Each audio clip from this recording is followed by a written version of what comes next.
Bapak Aluspam yang diwakili oleh Pak Syarial, dan yang saya hormati Bapak Ibu Guru SDN Cijantung 1, tanpa menyebutkan satu persatu, tidak mengurangi rasa hormat saya kepada Bapak Ibu Guru.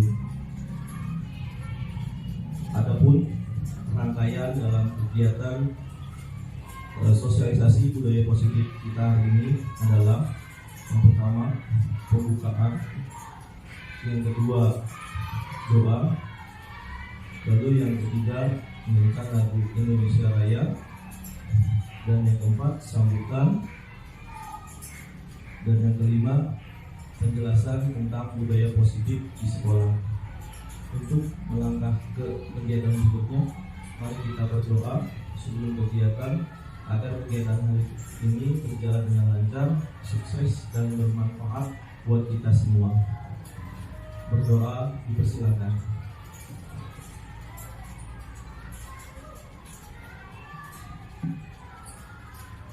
Berdoa selesai. Untuk melangkah ke kegiatan berikutnya, yakni kita menyanyikan lagu Indonesia Raya. Dipersilakan Bapak Ibu berdiri untuk menyanyikan lagu Indonesia Raya.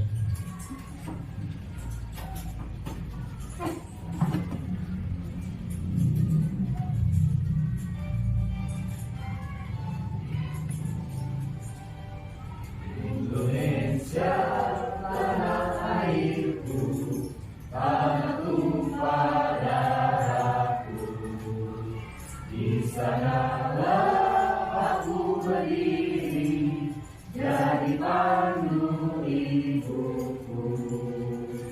Indonesia, kebangsaanku, bangsa dan tanah airku. Marilah kita berseru, Indonesia bersatu. Hiduplah tanahku, hiduplah negeriku, bangsaku, rakyatku semuanya.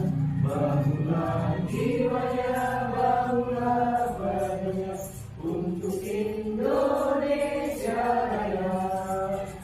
Indonesia Raya, merdeka, merdeka, tanahku, negeriku yang kucinta. Indonesia Raya, merdeka, merdeka, hiduplah Indonesia Raya. Indonesia Raya, merdeka, merdeka, tanahku, negeriku yang kucinta. Indonesia Raya, merdeka, merdeka, hiduplah Indonesia Raya. Terima kasih. Semoga dulu kembali Bapak Ibu Guru.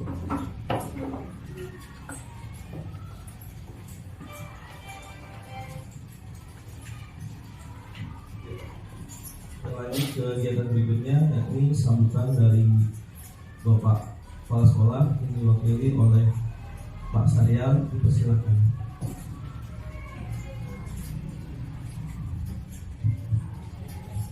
Bismillahirrahmanirrahim. Assalamualaikum warahmatullahi wabarakatuh. Salam dan bahagia Ibu Bapak Guru hebat. Terima kasih.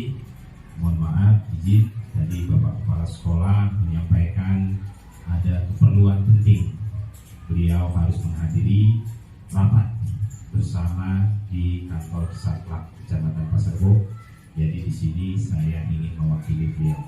Saya juga ingin mengucapkan terima kasih kepada Bapak Syahid, kepada Ibu Santi yang sudah dengan ikhlas memberikan diseminasi tentang budaya positif di SDN Cijantung 01 pagi. Ibu Bapak, budaya positif ini sangat penting. Budaya positif adalah pilarnya sekolah.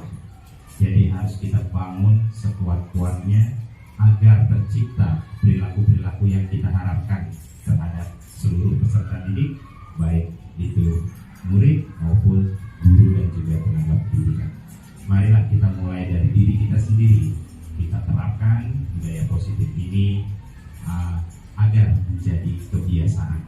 Dari kebiasaan itu tumbuhlah disiplin positif dalam diri kita.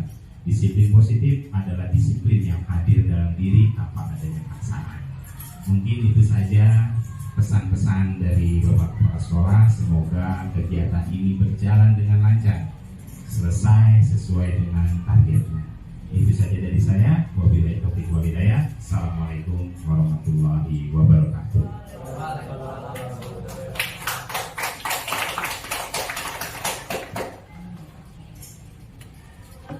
Terima kasih pada Pak Sarya memberikan sambutannya dan sekaligus motivasi buat kita semua untuk menerapkan budaya positif di sekolah tercinta kita.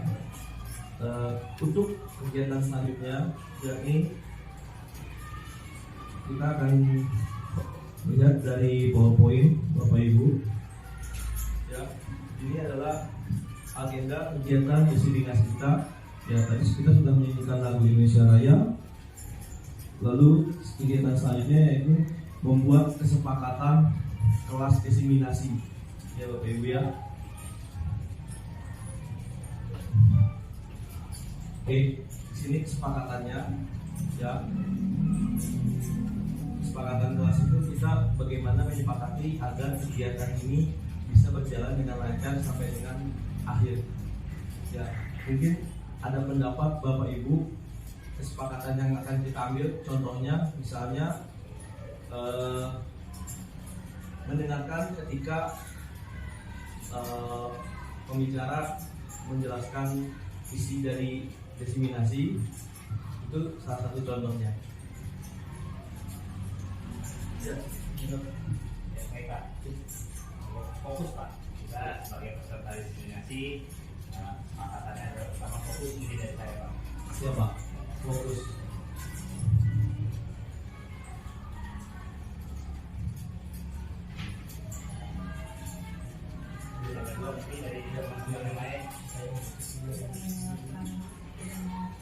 Ada yang lain? Ya. Alat komunikasi di silent. Ada yang lain? Kalau sedang berbicara audiens, caranya tidak memotong pembicaraan. Ya, bagus. Kalau sedang berbicara, tidak memotong pembicaraan. Yang pertama tadi fokus. Di sini tadi apa? Oh, iya. Alat komunikasi di silent. Yang ketiga tadi. Kalau sedang berbicara audiens,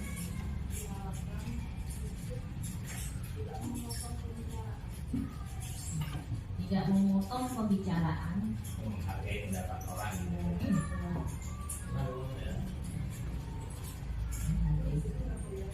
Ada lagi?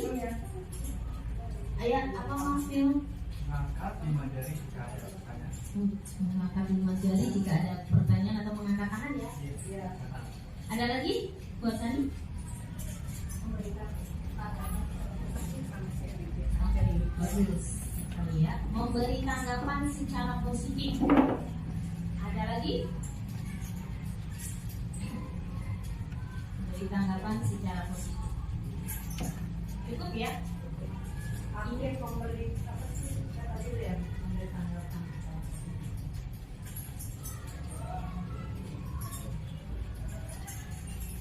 Ya. Alhamdulillah sepertinya cukup ya Bapak Ibu 5 kesepakatan yang kita sepakati bersama. Selanjutnya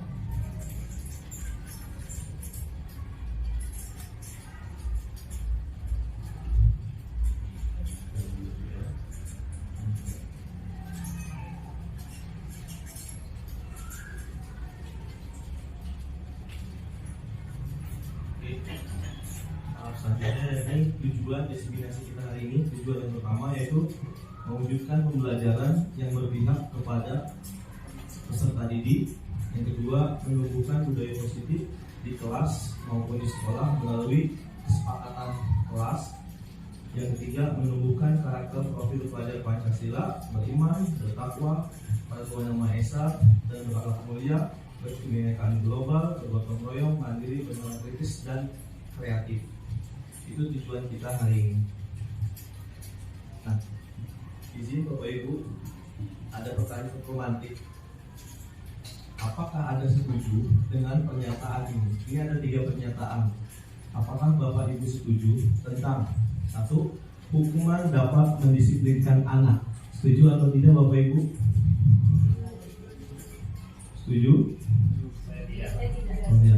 Ada yang setuju, pasti ada yang tidak. Ya, terima kasih. Dan pertanyaan yang kedua, pemberian hukuman dengan hal positif seperti membaca atau membersihkan halaman sekolah dapat meningkatkan disiplin anak? Setuju atau tidak Bapak Ibu? Ya. Saya rasa bisa. Menurut saya Pak, Iya, izin Bapak. yang memberikan hukuman memang betul Pak positif seperti membaca, namun ketika tetap ada hukuman itu tidak menjadikan anak tersebut sadar Iya, betul. terhadap kewajiban si anak. Ya. Jadi masih abu-abu Pak. Masih abu-abu. Ini yang kedua. Siap. Iya, masih abu-abu. Pertanyaan berikutnya, memberi penghargaan dapat meningkatkan motivasi belajar anak. Setuju atau tidak Bapak Ibu? Oke. Ini penghargaan ya, penghargaan itu banyak macamnya. Bisa menggunakan barang atau sekedar lisan atau gestur kita kepada peserta didik. Oke. Topik yang kita akan bahas ini ada 6 budaya positif. Yang pertama, disiplin positif dan nilai-nilai kebijakan universal. Yang kedua, teori motivasi, hukuman dan penghargaan restitusi. Yang ketiga, keyakinan kelas. Dan yang keempat, kebutuhan dasar manusia dan dunia berkualitas. Yang kelima, restitusi 5 posisi kontrol dan restitusi segitiga restitusi. Untuk topik 1 sampai dengan 3 akan disampaikan oleh narasumber kita yang hebat, yakni Ibu Santi. Dipersilakan. Sebelum kita membahas ke topik selanjutnya, tadi sudah alhamdulillah ya, kita udah ice breaking. Semoga Bapak Ibu semangatnya kemas lagi, ya, semangatnya kemas lagi sehingga kita bisa lanjut ke topik berikutnya, yaitu topik keempat, kebutuhan dasar manusia dan dunia berkualitas. Jadi setiap manusia mempunyai kebutuhan dasarnya, ya, dan dunia yang berkualitas. Oke, yang pertama ini kebutuhan manusia dasarnya yaitu kasih sayang. Kasih sayang itu seperti kita diterima ya, diterima di keluarga, diterima di masyarakat. Ya mungkin yang masih muda juga diterima cintanya, gitu ya. Ya, yang masih muda, yang belum berkeluarga nggak apa-apa, ya. Lalu yang selanjutnya yaitu penguasaan, ya. Kita sebagai manusia itu pengen, ya ada rasa ingin menguasai dalam artian positif, gitu ya Bu ya. Misalnya pengen punya sesuatu, ya, pengen punya kendaraan, pengen punya rumah, itu kan ingin menguasai, pengen punya, gitu ya, pengen punya. Tapi dalam hal positif, bukan menguasai yang hal yang negatif, ya. Yang negatif itu contohnya apa? Ya punya orang tidak aku, gitu. Nah itu penguasaan yang negatif. Lalu selanjutnya kesenangan. Nah, kita manusia ini membutuhkan kesenangan. Kalau kita nggak senang, kita akan cepat tua, ya, cepat keriput. Nah, kita butuh kesenangan, hiburan. Bapak Ibu pasti nggak mungkin kerja seumur hidup. Pasti 1 minggu liburan, refresh lah ya, ngecas lagi biar semangatnya tumbuh lagi. Nah itu sesuatu yang wajar. Jadi kalau ibu ada rezeki jalan-jalan kemana, ke Dubai atau kemana, itu ya nggak apa-apa. Ya nggak apa-apa. Itu emang kebutuhan kita. Kita butuh hiburan. Ya butuh banget. Nggak mungkin kita menonton aja hidup kerja terus, nyari duit terus, tapi nggak dinikmati, katanya meninggal. Nah itu jangan sampai. Ya kerja terus pagi siang malam, udah ngumpulin uang banyak sampai triliunan di tabungan, meninggal. Nah itu makanya gunakan, ya, nggak usah sayang, uang bisa dicari, ya. Oke, selanjutnya kebebasan. Ya, ibu bapak pasti punya ingin kebebasan, ya, nggak mau banyak yang beda dengan kalau kita di instansi misalnya, ya. Di di dunia kerja, di dunia lingkungan kita punya aturan, tapi di satu sisi kita juga punya kebebasan berpendapat, ya, kebebasan berperilaku, tapi dalam koridor yang positif. Nah, dari keempat ini adalah dari keempat kebutuhan dasar manusia ini yang membuat kita bisa bertahan hidup di masyarakat, bertahan hidup di mana-mana. Ya, selanjutnya topik yang kelima, yakni 5 posisi kontrol. Ya, 5 posisi kontrol kita sebagai pendidik atau guru.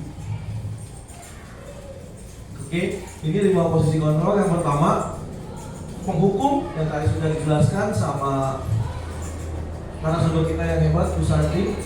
Di sini saya hanya menambahkan penjelasan biar lebih jelas lagi. Yang pertama, penghukum. Yang kedua, membuat orang merasa bersalah. Yang ketiga, teman. Yang keempat, pemantau. Yang kelima, manajer. Dari kelima 5 kontrol ini, ada yang buruk, sedang, dan baik banget. Ya, nah, yang buruk itu identitas gagal atau kontrol dari luar, yakni penghukum dan membuat orang merasa bersalah. Penghukum yang tadi dijelaskan, apa-apa hukum, tidak mengerjakan PR, lari 5 putaran, tidak piket seminggu hukumannya, itu adalah yang gagal, dan itu akan membekas seumur hidup kepada peserta didik dan akan diingat sampai gede juga akan diingat. Iya tuh dulu saya sama ibu guru ini, sama bapak guru ini saya dihukum gara-gara kukunya panjang, digetok pakai penghapus kayu, gitu. Kenapa sih ngomong kayak gini? Pengalaman pribadi. Ya, pernah digetok. Ya nggak apa-apa, tapi itu dulu. Sekarang udah nggak boleh seperti itu. Yang jambangnya panjang, ditarik dari lapangan sampai kelas. Ya, itu juga. Itu nggak boleh. Itu hukuman. Nggak boleh. Itu gagal. Dianggap gagal.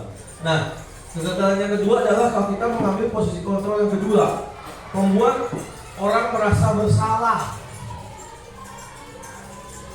Kelihatannya halus, tapi nyelekit ke anak-anak. Jadi membuat anak-anak itu menjadi merasa bersalah.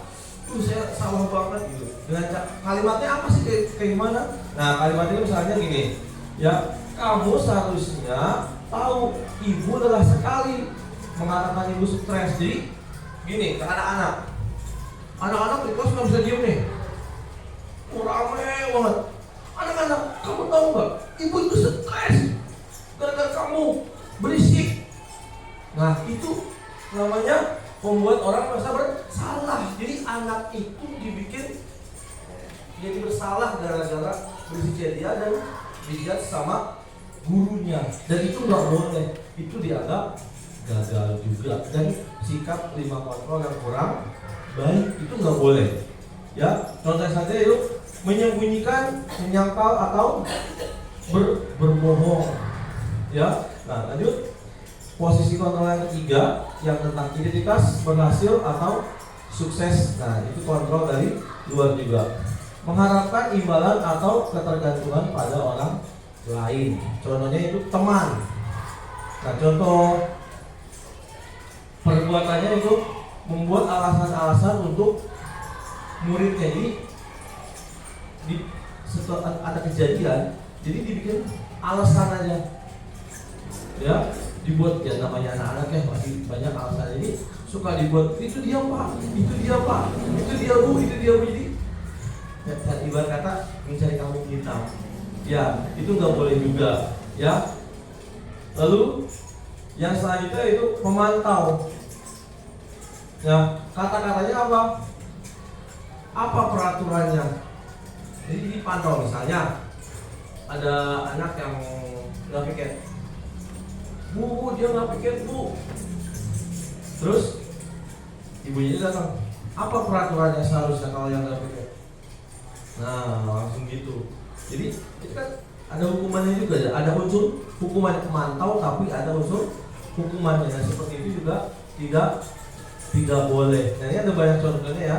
Dari guru berbuat, guru berkata, hasil, kelihatan dengan dunia berkualitas, murid berkata dampak pada murid. Kalau kita ambil contoh yang dari dampak pada murid untuk 5 kontrol yang keempat, yaitu memantau, menitik beratkan pada sanksi atau hadiah untuk dirinya. Nah, tadi yang dijelaskan sama Bu Santi, antara konsekuensi sama hukuman, reward sama hukuman. Nah itu biasanya ada di pemantau.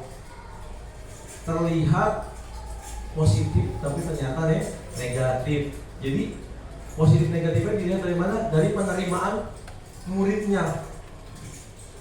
Yang dapat nilai ulangan 100 dapat hadiah gitu. Nah, jadi besok-besok murid itu semangat cuma gara-gara ada hadiahnya.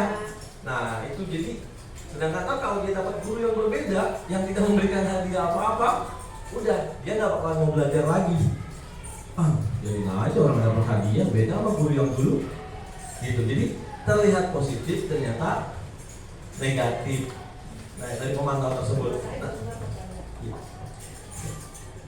Nah, posisi yang terakhir ini manajer. Manajer ini posisi yang paling perfect ya. Identitas berhasil, sukses. Ini kontrol diri, ya. Nah, guru berkata. Jadi guru ini berkata ketika kalau seandainya ada kasus. 5 kontrol ini adalah untuk mengontrol kita jika ada kasus di sekolah. Ya, namanya sekolah itu kan pasti banyak itu ya. Dari kasus kecil sampai dengan kasus besar. Namanya anak-anak, ya, yang mempunyai 2 kodrat, ya, kodrat zaman dan kodrat alam. Sedangkan kita ini kan tugasnya hanya menuntun, ya, nuntun. Jadi yang salah kita lurusin lagi, dia udah belok lagi, tuntun lagi, yang lurus lagi, ya begitu. Jadi emang tugas kita seperti itu. Nah, jadi pasti ada masalah-masalah. Nah, yang paling perfect itu manajer. Yang guru berkata mengajukan pertanyaan-pertanyaan. Contohnya ketika mereka rambutnya diwarnai, misalnya ada murid rambutnya diwarnai, kita mencoba menyelesaikan masalah dengan 5 kontrol, yaitu manajer. Kita tanyain alasannya dia kenapa mewarnai. Setelah kita tanyakan alasannya, baru kita kuatkan. Setelah kita kuatkan, kita tanyakan kembali keyakinan kelas yang sudah dibuat di dalam kelas. Nah, habis kita tanyakan keyakinan, baru deh kita nasihati dengan kata-kata yang bijak, baik gitu. Jadi itu yang manajer. Nah, yang guru berkata apa yang kita yakini, yang tadi saya bilang yakini di kelas, lalu hasilnya menguatkan pribadi. Jadi setelah kita yakini, dia menjadi kuat. Jadi kuat karena kata-kata positif yang kita berikan. Lalu kaitannya dengan dunia yang berkualitas, yaitu murid meletakkan dirinya sebagai individu yang positif dalam dunia berkualitas. Setelah kita beri keyakinan, kita beri kata-kata, itu dia jadi semakin percaya diri lagi. Karena terkadang yang kita hukum itu malah jadi down, jadi mentalnya jadi turun. Nah, ini kita nggak boleh, kita jadi minder dianya. Nah, di sini kita enggak. Nah, yang selanjutnya murid berkata, bagaimana cara saya bisa memperbaiki keadaan? Misalnya yang tadi yang rambutnya diwarnai kasus ya. Lalu bagaimana ibu cara saya menyelesaikan masalah yang rambut saya? Ya coba kita ajak dia berpikir lagi. Nah, setelah kita pancing dia berpikir, dia akan mengeluarkan pendapat. Nah, contohnya dari rambut diwarnai adalah dipotong. Kan kalau diwarnai lagi kembali ke warna hitam kan nggak boleh ya. Nah, kalau berdasarkan agama yang saya yakini ya. Nah, yaitu dipotong. Potong rambutnya, Bu. Oke, sudah tahu harus dipotong rambutnya. Kalau gitu setelah pulang sekolah kamu potong rambut ya. Iya, Bu. Nah, itu dengan sendirinya mereka menyadari dan langsung mengambil tindakan positif untuk menyelesaikan masalah dia sendiri. Itu yang dari sifat manajer. Memang prosesnya agak lebih lama karena ada bertanya, ada dialog lah ya antara guru sama peserta didik. Nah, cuma penyelesaiannya jadi baik, positif dan tidak ada yang membekas. Gitu. Membekas dalam hal yang negatif ya, tapi membekasnya dalam hal yang positif. Beda sama yang menghukum gitu.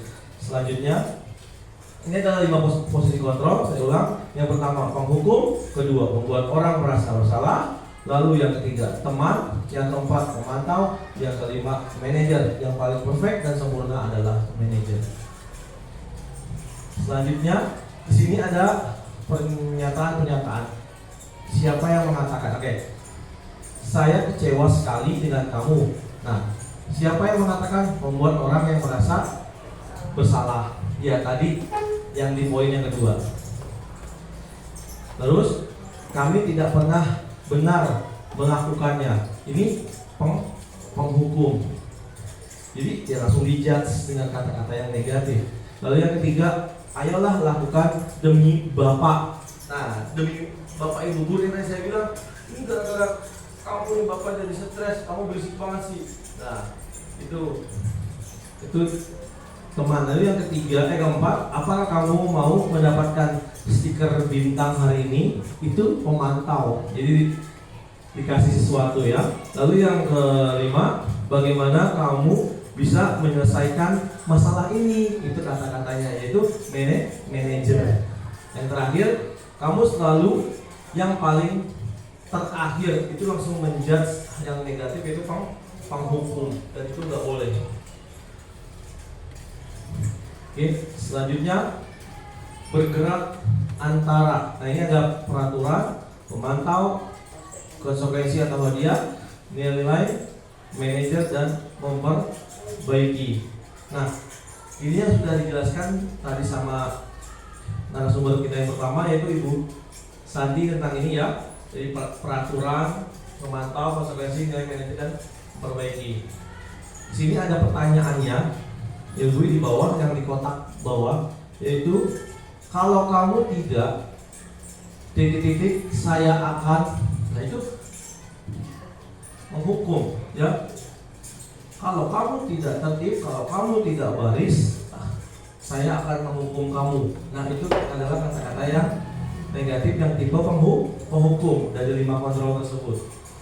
Lalu diberi hukuman untuk membuat tidak nyaman, sama seperti yang di atas ya. Lalu apa yang kamu yakini? Bagaimana memperbaiki masalah ini? Nah ini yang namanya manajer ya. Memperbaiki, kita berdua mendapatkan apa yang kita butuhkan. Contoh dari manajer itu banyak ya. Misalnya ada yang lagi berantem nih Bu ya. Ada yang lagi berantem sampai dengan kancingnya putus 3 gitu ya. Lalu cara penyelesaiannya kita menggunakan metode manajer. Dipanggillah kedua orang anak tersebut yang berselisih. Kita tanyakan apa penyebab mereka bertengkar. Setelah menanyakan mengapa mereka bertengkar, kita kuatkan dengan setiap orang pasti mempunyai masalah masing-masing.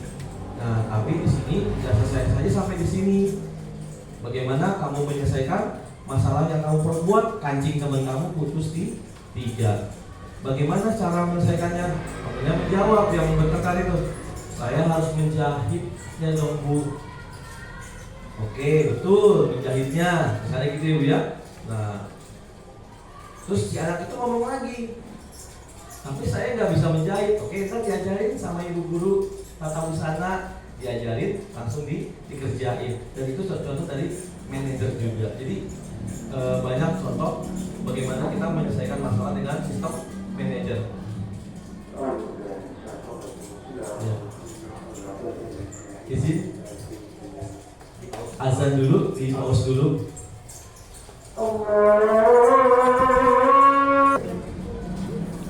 Oke. Tadi kita sudah mencoba untuk membahas tentang 5 posisi kontrol. Mungkin di sini ada pengalaman Bapak Ibu tentang 5 posisi kontrol ini, tentang penghukum, membuat orang merasa bersalah, teman, pemantau, atau manajer. Mungkin ada yang ingin diungkapkan, dipersilakan. Kita tidak selamanya sempurna, Bapak Ibu. Pasti kita juga pernah menghukum. Saya juga jujur aja pernah. Cuma setelah mempelajari ini, sedikit demi sedikit mencoba untuk dirubah. Yang tadinya menghukum, kita rubah menjadi manajer. Ya, itu sesuatu yang wajar. Yang penting masih dalam koridor tidak berlebihan dalam menghukumnya ya dulu, tapi insya Allah untuk saat ini kita coba rubah ke arah manajer. Mungkin ada pengalaman Bapak Ibu di kelas yang pernah mengalami dari 5 posisi kontrol tersebut? Ya, ada mungkin buat Sani ya. Iya, terima kasih Pak Sahid untuk waktunya, berbagi pengalaman juga dengan Bapak Ibu guru yang lain. Di sini mungkin pengalaman ya Pak Sahid dari anak didik saya sudah pernah saya ajar. Jadi ketika itu di sini bukan saya sebagai pelakunya, tetapi ada yang diterima oleh anak didik saya kala itu mendapatkan perlakuan yang cukup dikatakan mungkin bisa sesuai dengan yang ditabrak Pak Sahid sampaikan di sini. Artinya dia merasa terhardik, merasa disakiti, merasa dipermalukan. Jadi ada dari anak saya itu ketika kala itu anak itu mengadukan ke saya Pak Sahid pengalaman. Jadi adalah dia temui salah satu guru ya. Artinya ketika saat itu anak saya itu sudah melakukan tugas piket kelas. Ya. Nah, kala itu alat kebersihan di kelas tidak ada, rupanya ada di ruang sebelah. Nah, pada saat itu setiap kali di kelas selalu saya tanamkan attitude kepada anak didik saya. Bagaimana caranya harus bertamu ke kelas orang, bersapa dengan bapak ibu, dewan guru yang lain dia bersama. Dan kala itu anak saya berusaha bersikap baik untuk bertamu ke kelas lain untuk meminjam alat kebersihan. Tapi yang diterima oleh anak saya saat itu sampai anak saya itu merasa shock, lapor ke saya, merasakan dengan nada getar yang super ketakutan, super dia menjadi down mentalnya. Dan kala itu saya pun shock dengarnya, karena anak saya itu mengaku justru ketika berkata baik, bertamu yang sopan ke kelas lain, justru yang didapatkan dia malah dilempar dengan alat kebersihan dan dikatakan, kamu tahu tidak, di sini bukan tempatnya menyimpan gudang alat kebersihan. Itu yang membuat anak saya kala itu shock. Dan jujur saya berusaha menenangkan. Saya katakan, saudara, itu semua pasti akan ada hikmah. Kamu harus punya mental yang kuat. Jangan mudah kamu merasa tersakiti. Siapapun di dunia ini pasti pernah akan disakiti. Artinya di sini anak-anak saya awalnya mereka ketakutan. Ketika saya coba rangkul, saya tenangkan hatinya, di situ mulai tenang. Saya katakan, insya Allah orang sabar, Tuhan akan sayang. Nah itu mungkin pengalaman yang artinya di sini kita saling berbagi. Kita ini kan guru, digugu dan ditiru. Mulai dari ucapan, sikap kita kepada anak. Artinya di sini mau ucapan kita pun sekalipun ya sebisa mungkin tidak pernah dan jangan sampai menyakiti, melukai anak. Apalagi anak yang pada saat itu adalah anak-anak yang dikatakan cerdas. Cerdas bukan hanya secara intelektual, tetapi secara spiritualnya dan secara mentalitasnya. Itu pengalaman saya Pak Syahid. Jadi artinya di sini cukuplah paradigma lama kita tinggalkan. Baiknya kita menuju paradigma baru. Kita rubah yang awalnya guru mungkin dulu identik dengan hukum, dengan membuat orang merasa bersalah, ya. Nah sekarang dengan adanya Pak Said paparan tadi bersama Ibu Sri Susanti, mungkin kita rubah mulai saat ini dan ini jadilah Ibu sebagai manajer sahabat bagi anak sekolah ramah. Terima kasih Pak Said.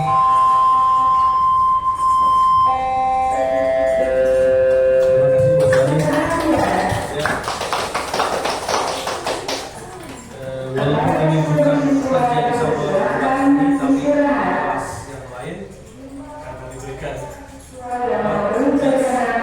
kelas lain, tapi kelas ini juga menjadi manajer yang tadinya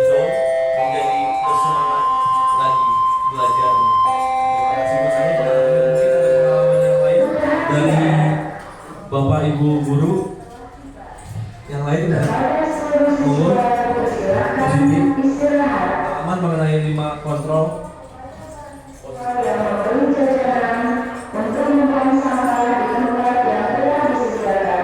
Terima kasih.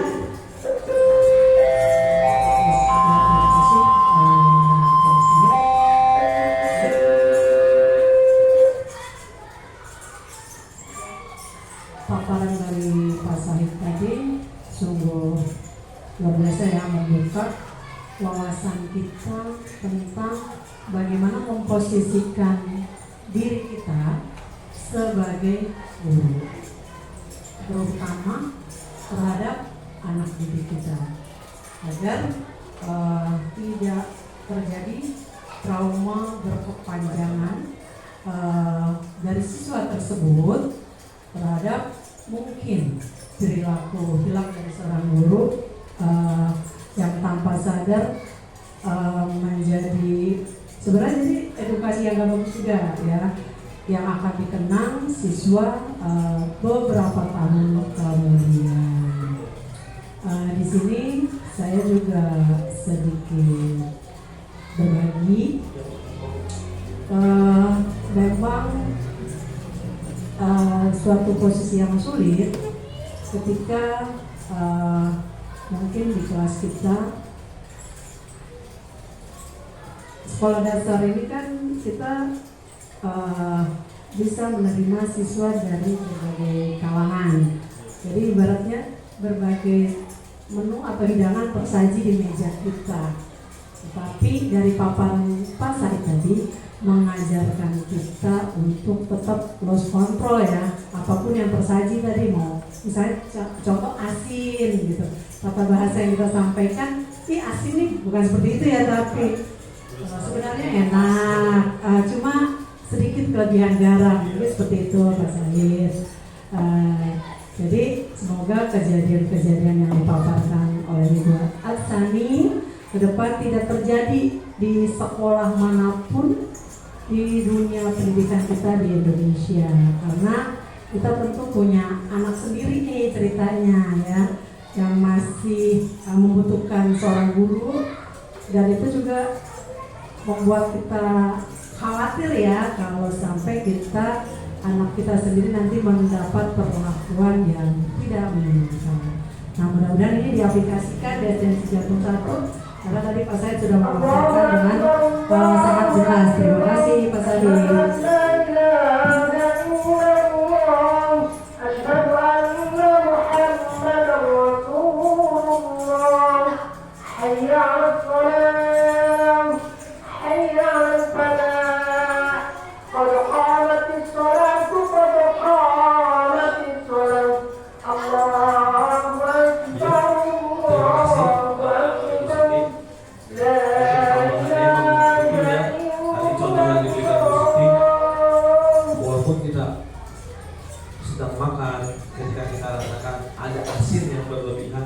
Jangan kita langsung asin banget, nggak boleh gitu. Tapi kita kemas dengan bahasa yang lebih baik. Sepertinya makanan ini sudah enak, cuma garamnya sepertinya berlebihan. Itu bagaimana cara kita mengemas bahasa agar peserta kita tetap menerimanya dengan positif, gitu ya. Sebenarnya ini juga saya pengalaman pribadi juga, kelas 4 SD saya pernah kena yang namanya kekerasan sama hukuman. Dan itu sampai saat ini saya nggak lupa, walaupun itu pernah kejadian itu kelas 4 SD. Sampai sekarang saya nggak pernah lupa, dan saya tahu gurunya yang mana, dan sekarang udah pensiun. Dia saya tahu, itu sangat membekas kepada diri saya. Tapi bukan berarti saya balas dendam. Saya menjadi guru, saya mau gituin murid saya enggak. Tapi itu menjadi pengalaman buat saya, agar saya tidak seperti itu kepada murid-murid saya. Gitu. Nah, selanjutnya ya, segitiga restitusi ya. Ini segitiga restitusi adalah segitiga bagaimana kita untuk menyelesaikan masalah dengan sistem manajer. Ya, di sini adalah segitiga restitusi. Ya, yang pertama miring yang pertama yaitu validasi kebutuhan. Selanjutnya menanyakan keyakinan. lalu menstabilkan identitas. Nah, jadi ketika kita mengalami kasus di sekolah, baiknya kita selesaikan dengan segitiga restitusi. Nah, di sini yang pertama, ya Bapak Ibu, kamu tentu punya alasan mengapa melakukan itu. Jadi ketika murid melakukan sesuatu hal yang tidak sewajarnya dilakukan seorang anak, ya kita tanyakan dulu. Kamu tentu punya alasan. Jadi alasannya apa sih? Mau ngapain sih dia, gitu ya? Atau adakah cara yang lebih efektif untuk mendapatkan apa yang kamu butuhkan? Ya, misalnya dia pengen makanan, pengen minta gitu ya sama temennya, tapi gara-gara dia nggak tahu caranya, main rebut aja sehingga jatuh makanannya. Padahal temennya mau ngasih, cuma gara-gara dia cara memintanya yang kasar, jadi nggak ngasih. Ya contoh itu. Ya. Selanjutnya, nilai apa yang telah disepakati? Nilai yang disepakati ini tadi kita bahas di awal sama narasumber pertama itu Ibu Santi. Ya, kesepakatan kelas, keyakinan kelas itu kita kuatkan lagi. Kita tanyakan lagi kepada peserta didik kita, apa ayo yang udah kita sepakati bersama teman-teman. Dia menyebutkan dengan sendirinya, berperilaku sopan dan sebagainya, contohnya gitu. Nah, itu betul. Lalu kamu ingin menjadi orang yang seperti apa? Kita tanyakan lagi. Pastinya kan ingin jadi seperti yang baik, kan nggak mungkin. Saya ingin jadi penjahat, nggak mungkin. Dia jarang anak yang ngomong seperti itu. Pasti ingin jadi yang lebih baik ketika kita menyelesaikan masalah. Lalu resolusi yang ketiga yaitu menstabilkan identitas. Nah, setiap orang pasti pernah memiliki kesalahan. Misalnya ada anak yang melakukan kesalahan yang tadi saya tunjukkan, yang saya ceritakan tentang kancingnya. Kita menstabilkan kondisinya aja dengan cara kata-kata, semua orang pasti pernah melakukan kesalahan. Begitu juga dengan Bapak. Tapi, gitu kan, ada tapinya. Kesalahan itu jangan diperbuat terus menerus. Nah, lalu dikuatkan lagi, kamu bukan satu-satunya orang yang pernah melakukan. Jadi adalah kata-kata. Jadi distabilis. Yang tadinya dia kan labil, gara-gara dia emosi labil, emosionalnya labil, sikapnya labil, semuanya labil. Tapi kita menstabilkan biar dia seimbang, ya. Nah, kalau udah stabil itu jadi turun emosinya sehingga bisalah kita memberikan masukan-masukan, nasihat-nasihat yang positif. Nah, ini adalah segitiga restitusi. Yang pertama, validasi kebutuhan. Yang kedua, menanyakan keyakinan yang telah disepakati di kelas. Yang ketiga, menstabilkan identitas. Jadi itu tahapannya. Selanjutnya, untuk membuat anak yang merasa gagal karena berbuat salah menjadi positif terhadap dirinya. Ya, ini contoh yang menstabilkan identitas. Guru berkata, nah, di sini berbuat salah itu hal yang manusiawi, karena emang semua manusia punya salah dan pernah berbuat salah. Kamu pasti bisa menyelesaikan masalah ini. Ini kita motivasi. Bapak Ibu tidak tertarik, Bapak tidak tertarik untuk mencari tahu siapa yang benar dan siapa yang salah, tapi Bapak tertarik untuk menyelesaikan masalah. Kalau kamu menyalahkan diri sendiri terus-menerus, apakah kamu bersikap baik pada dirimu sendiri? Kan kalau kita nyalahin diri sendiri, kita berarti salah buat diri kita, dan itu akan menurunkan mental kita. Jadi kan kita jadinya nggak pede, nggak percaya diri ketika bertemu teman-teman, bertemu siapapun. Nah, disinilah kita harus menstabilkan. Selanjutnya, validasi kebutuhan. Membantu peserta didik mengenali basic need atau kebutuhan yang ingin dipenuhi ketika melakukan kesalahan. Dia bikin salah, pasti dia punya alasan, gitu ya, punya alasan yang kenapa. Selanjutnya, pada dasarnya setiap tindakan manusia tujuannya adalah memenuhi basic need, apakah itu power, freedom, love, and belonging, fun, and survival. Nah, guru berkata, jadi kita ini berkata ketika ingin validasi kebutuhan. Yang pertama, kamu bisa saja kan melakukan hal yang lebih buruk, tapi kamu tidak melakukannya. Lalu yang kedua, kamu pasti punya alasan mengapa melakukannya. Lalu yang ketiga, apa yang penting bagi kamu? Yang keempat, kamu boleh tetap berusaha menjaga sikap itu, tapi tambahkan sikap yang lain yang baru, yang lebih baik, yang lebih positif. Maukah kamu belajar cara lain untuk mendapatkan yang kamu butuhkan tanpa harus memukul atau menyakiti orang lain? Yang terakhir, apakah kamu bisa melakukan dengan baik-baik besok lagi? Jadi itu memvalidasi kebutuhan dari yang melakukan kesalahan. Lalu menanyakan keyakinan. Ya, ini keyakinan ini yang sudah dibuat, yang disepakati di kelas ya Bu ya. Bukan di sekolah Pak. Ada peraturan sekolah, ada peraturan kelas kan gitu. Nah, anak melihat kesalahan dihubungkan dengan norma sosial dan nilai-nilai yang mendasari manusia berinteraksi dengan orang lain. Contoh guru kata, apa nilai yang kita percaya di sekolah? Apa nilai keyakinan yang kita sepakati di kelas? Nah itu, jadi kita pancing biar dia menjawab.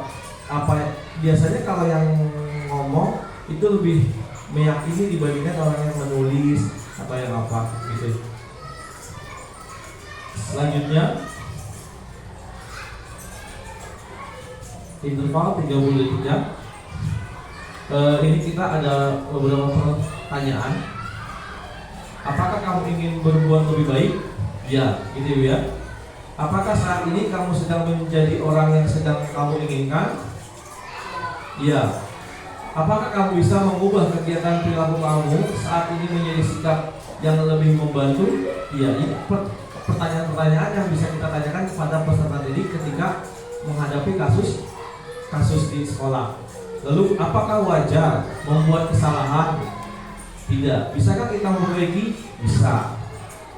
Apa yang kamu lakukan saat ini? Apakah yang kamu lakukan saat ini sesuai? Nah, pasti ada yang iya, ada yang tidak, tergantung dengan sikap yang dilakukan oleh peserta didik. Kapan kamu siap untuk mulai? Mulai dalam artian yang baik, harus melakukan kesalahan. Apakah kamu siap memulai untuk menjadi pribadi yang lebih baik? Contohnya seperti itu. Lalu peraturannya apa? Kita tanyakan peraturan atau keyakinan kelasnya. Sepertinya kamu punya masalah yang saya bisa bantu apa? Jadi kita menawarkan, ya. Selanjutnya, saat ini kamu seharusnya berbuat apa? Habis melakukan kesalahan, kita tanyakan apa bentuk tanggung jawab dia. Jadi bisa melakukan apa? Selanjutnya, apa yang bisa saya bantu agar kamu bisa melakukannya? Jadi kita bantu, walaupun kita nggak usah malu-malu sama peserta didik. Kalau memang kita bisa bantu, kita bantu. Kan terkadang ada yang gengsi gitu ya, ini gengsi banget sebagai peserta didik gitu ya. Kita nggak usah gengsi. Kalau memang kita bisa bantu, kita bantu. Lalu, apakah saya bisa bantu kamu agar dapat segera mulai? Lalu selanjutnya, apakah tugas kamu saat ini? Kita tanyakan bagaimana kewajibannya sebagai peserta didik. Bagaimana kamu ingin diperlakukan pada kegiatan ini? Bisakah kamu melakukannya? Lalu yang terakhir, apa yang kamu inginkan? Peraturannya apa? Jadi sebab akibat gitu ya. Seperti itu. Nah, dari kegiatan yang sudah kita laksanakan, kita mari merefleksikan ya Bu ya. Merefleksikan kegiatan hari ini. Nah, hal baru apa yang mengubah paradigma saya yang saya dapatkan? Monggo dipersilakan Bapak Ibu yang mau menjawab pertanyaan satu, pertanyaan refleksi. Hal baru apa yang mengubah paradigma saya yang saya dapatkan?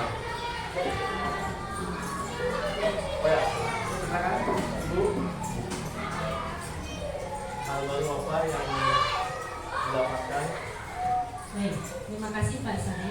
Hal baru yang saya dapatkan tentang paradigma baru bahwa kita menyadari guru bukan hanya sebagai sosok yang ditunggu dan ditiru, tetapi harus menjadi sosok yang mana dia harus menempatkan posisi kepada anak ya, bahwa kita sebagai guru itu jika anak berbuat kesalahan, kita harus bagaimana cara menyadari mengajarkan anak tersebut dengan menempatkan kita sebagai posisi kontrol manajer itu yang terbaik. Nah, ini paradigma baru yang saya dapatkan bahwa baru mengerti ya, oh ternyata posisi manajer itu seperti ini.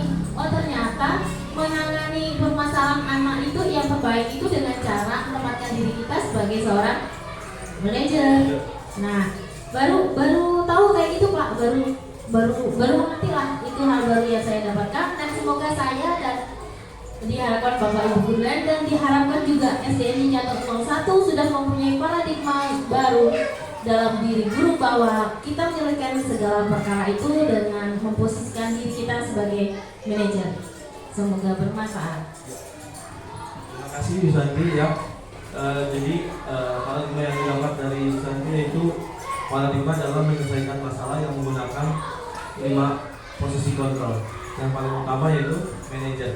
Ya, selanjutnya refleksi kedua adalah perasaan apa yang muncul selama mengikuti sesi ini, khususnya mengenai makna disiplin dan motivasi intrinsik. Silakan. Ada yang memiliki pendapat untuk refleksi di pertanyaan yang kedua?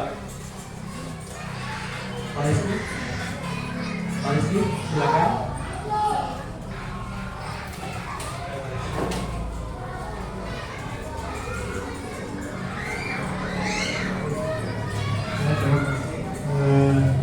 Jadi saya ini senang ya karena mendapatkan ilmu baru ya, karena yang selama ini saya hanya mendapatkan misalnya guru itu pembelajaran berpusat pada guru center ya di center ya, jadi sekarang itu mereka, jadi saya dapat hal mengenai pelajaran baru tentang pembelajaran bagaimana seorang guru ya bisa menangani anak ya di masa sekarang ini, karena berbeda dengan zamannya saya ya. Sekarang zamannya saya, zamannya pas waktuan itu pasti akan berbeda dengan zaman sekarang yang termasuk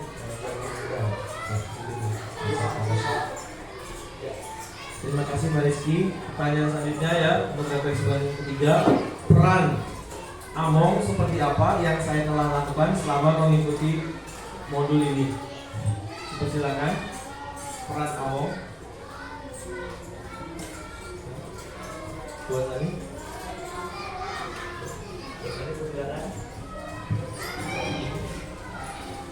Ya, terima kasih Pak Samit untuk poin pertanyaan refleksi yang ketiga di sini. Peran Among seperti apakah yang saya telah lakukan selama mengikuti modul ini? Mungkin yang tadi poin paradigma menjadi seorang guru yang berperan sebagai manajer itu berusaha saya lakukan terapkan pada diri saya, terutama selama mengikuti modul yang saat ini Pak Sahih sudah katakan. Terima kasih Pak Sahih. Terima kasih Bu Sani. Di peran Among itu yang manajer ya Bu Sani ya. Terima kasih. Oke, yang terakhir, saya akan menjadi Among yang seperti apakah setelah mengikuti modul ini? Boleh? Baik, terima kasih atas waktunya. Jadi yang terakhir ya, saya akan menjadi Among yang seperti apakah setelah mengikuti modul ini, betul ya pertanyaan tadi seperti itu. Bahwa setelah mengikuti modul atau mengikuti sesi ini, saya akan melakukan peran Among sebagai manajer Bapak. Sebagai manajer dalam menangani permasalahan yang terjadi pada siswa. Terima kasih. Terima kasih Bu Santi ya atas refleksinya. Alhamdulillah kegiatan demi kegiatan sudah kita lalui dalam sosialisasi budaya positif.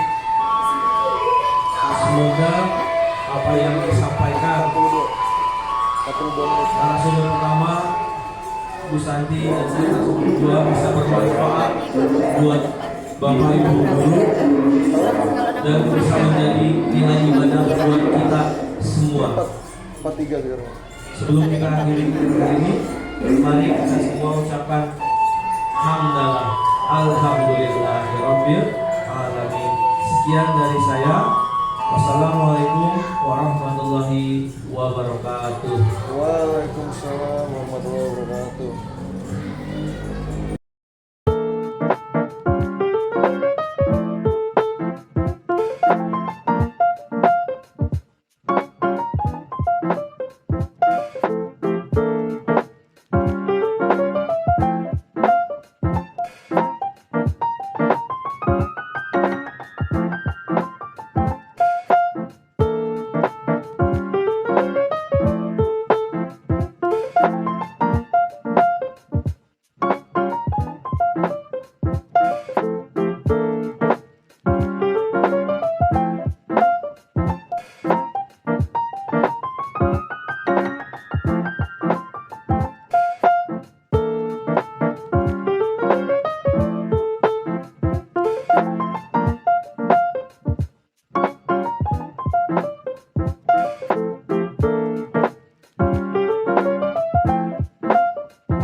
Semangat pagi.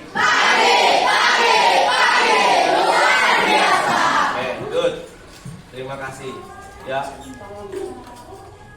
Tadi siapa yang sholat subuhnya tepat waktu? Ya, bagus. Wah, 50% kelas ini sholat subuhnya tepat waktu. Bagus ya. Yang belum tepat waktu, tolong tepat waktu biar kalian mendapatkan yang terbaik dari sholat tersebut. Oke, Bapak punya pertanyaan, ya. Tolong dijawab satu-satu, jangan sekaligus banyak, biar jelas suaranya. Ya. Pertanyaan yang pertama, apa yang kalian inginkan dari kelas ini? Misalnya seperti ini, aku mau kelas yang seperti ini, aku mau kelas yang seperti itu. Nah, satu persatu ya, coba dimulai dari Gio. Gio pengen kelas yang seperti apa? Kelas yang kreatif. Yang kreatif. Oke, Nadira pengen kelas yang apa? Yang tertib sama kompak aja sih. Tertib dan kompak. Ya, Faras mau kelas yang seperti apa? Yang bersih, betul bersih. Ya, ada lagi yang ingin berpendapat? Kelas oke. Apa? Kelas yang rapi. Good. Ya, semua keinginan kalian positif. Ya, semua keinginan kalian positif untuk memberikan kelas yang baik, nyaman, menyenangkan untuk kalian belajar. Oke, untuk membuat kelas yang seperti itu, mari kita membuat peraturan kelas. Setuju? Setuju. Oke, Bapak akan bagikan kertas. Ya, Bapak akan bagikan kertas, lalu kalian tulis peraturan yang pengen banget kalian terapkan di kelas ini. Ya. Bapak akan membagikan sesuai dengan warna meja kalian.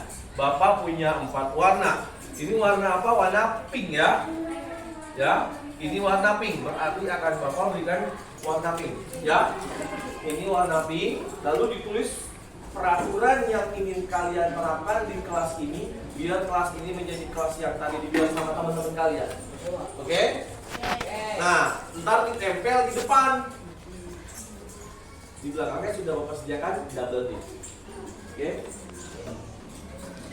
Silakan dioper ke belakangnya.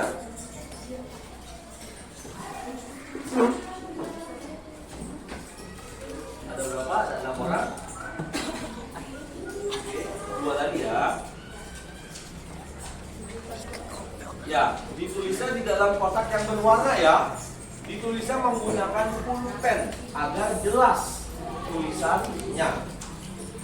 Selanjutnya warna merah, meja merah. Ada berapa orang? 8 orang.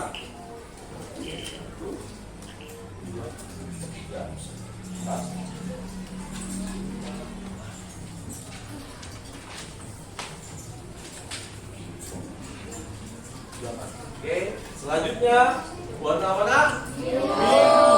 Oke, di meja biru ada berapa? 7.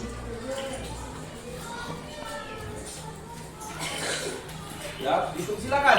Yang sudah mendapatkan kertasnya boleh langsung menulis peraturan yang ingin diterapkan di kelas kita, yaitu kelas 6B. Selanjutnya warna apa ini? Hijau. Yang hijau ada berapa? Ada 7 juga. Lanjut. Ya, satu aja bikin peraturannya. 1 orang hanya 1. Oke, silakan dioperasikan. Oke, ya. Sudah. Sudah cukup? Alhamdulillah, sudah cukup. Silakan. Sekarang kalian boleh menuliskan peraturan yang ingin kalian terapkan di kelas kita, kelas 6B. Ya, 1 orang hanya 1 peraturan. Paham ya?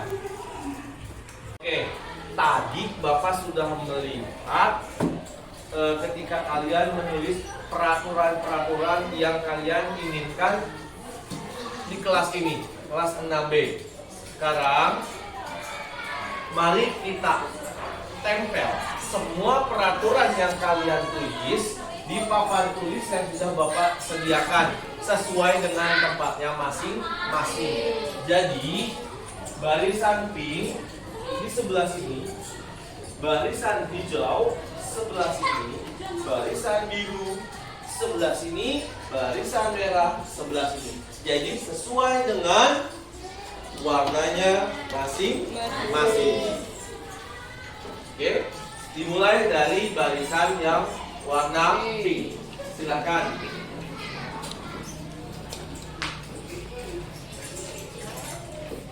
Ini sudah dibuka nomor kita? Sudah. Terima kasih.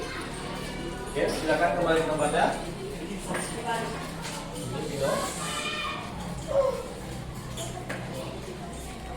Ya, di situ cukup. Satu lagi. Ya, good. Terima kasih. Oke. Satu lagi, Pak. Persilakan. Hati-hati. Ya, bawahnya.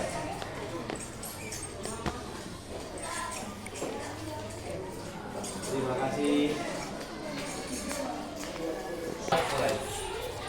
Alhamdulillah, semua peraturan kelas 6B yang ingin kalian terapkan di kelas sudah ditempel di papan tulis ya, yang dari barisan pink, barisan hijau, barisan biru, barisan merah, semuanya sudah memiliki pendapat peraturannya masing-masing. Ya, dari peraturan ini, mari kita jadikan sebuah keyakinan. Keyakinan itu apa sih Pak? Bapak punya contoh.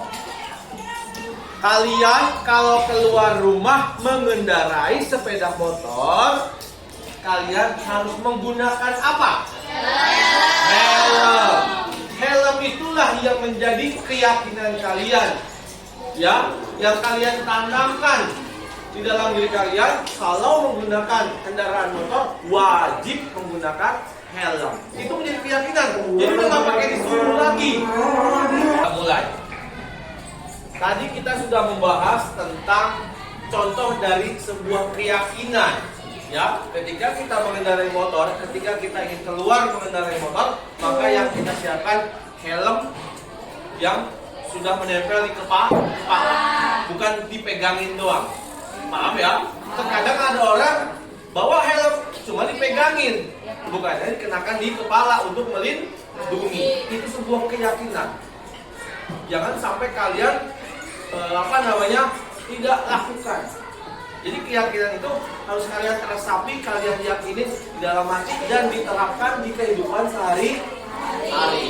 Oke, sekarang mari kita konversi ya peraturan kelas yang sudah kalian buat, kita jadikan sebuah keyakinan kelas yang kita akan laksanakan tanpa harus diingatkan, tanpa harus disuruh, karena sudah menjadi sebuah keyakinan.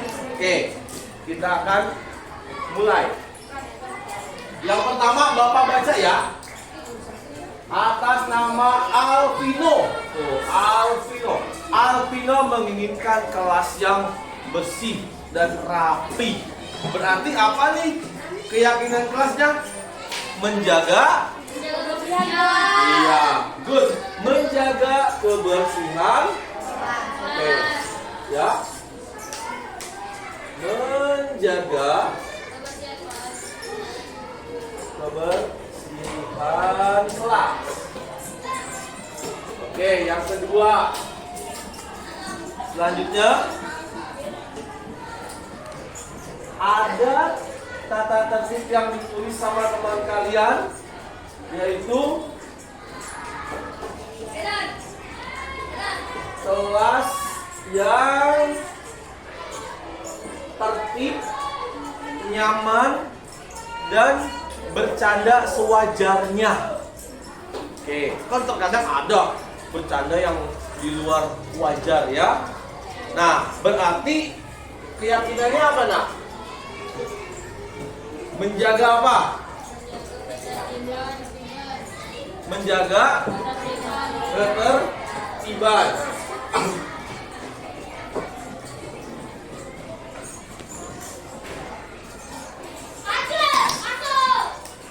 Oke, selanjutnya yang ketiga,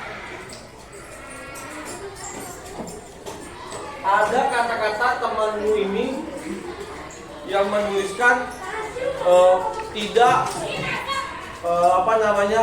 saling ejek. Oke, tidak saling ejek tuh kata-katanya. Itu berarti apa nih? Menjaga apa? Atau saling apa? Saling apa tadi? Betul, saling menghormati.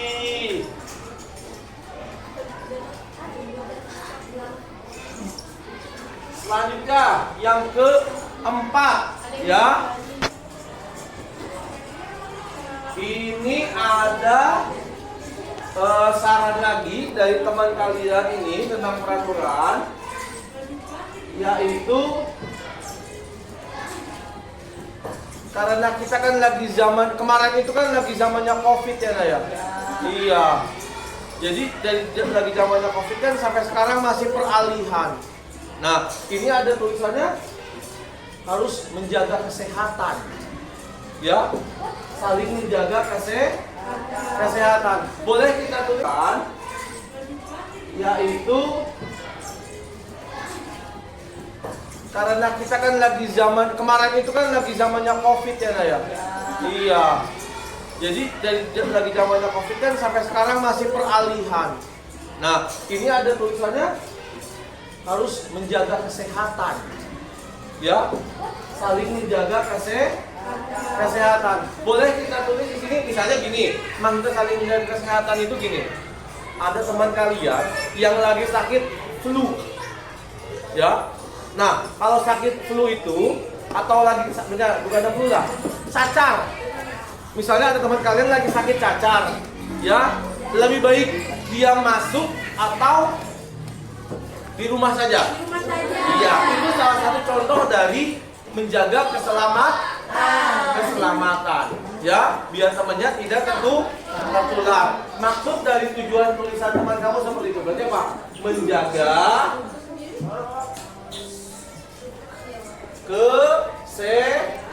kesehatan. Selanjutnya yang kelima, ya. Ini ada tulisan atas nama Haikal Sudrajat. Tanggung jawab mengerjakan piket kelas. Keren banget. Ya, tanggung jawab. Berarti untuk keyakinannya kelas apa ini?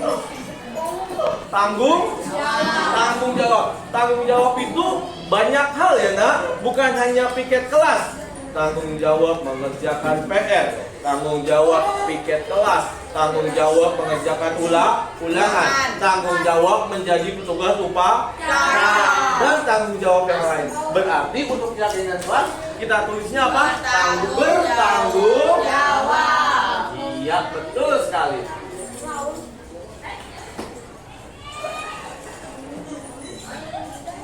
Ya, terima kasih kalian telah berpartisipasi dalam membuat peraturan kelas dan keyakinan kelas.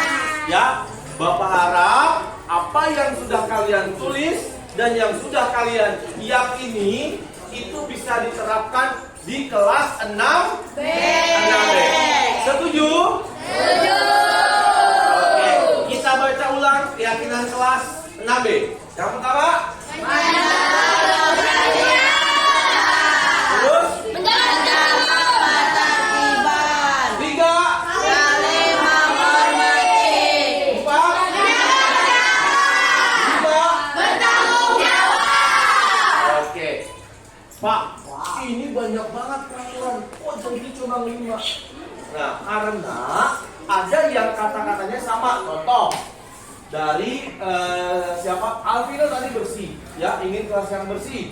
Lalu dari Rizky pengen nyaman dan bersih juga. Itu sama atau beda? Sama. Jadi karena banyak kesamaan, jadilah dirumuskan 5 keyakinan kelas kita 6B. Terima kasih sudah berpartisipasi, terima kasih sudah membacakan. Mari kita yakini, kita laksanakan semua keyakinan kelas dan peraturan kelas kita agar kelas kita menjadi kelas yang diidam-idam, yang diingin. Terima kasih. Assalamualaikum warahmatullahi wabarakatuh.